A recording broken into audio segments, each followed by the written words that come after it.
This is a Craftsman model 506 bench vise. Has 3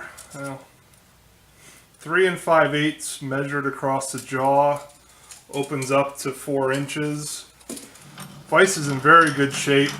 Has a little bit of hacksaw marks in the top. The jaws show a little bit of serration, but they're worn fairly smooth. You'll see some detailed pictures. It does have a small set of pipe jaws. And I've had it fully apart, cleaned up. The swivel lock works well. Has the original screw underneath. And all original. Has these interesting ends. They're kind of tapered. It's also like that on the lockdown. T-nut. And overall a really neat made in USA Craftsman. I believe it's from the 50s, probably late 50s, and in really nice shape.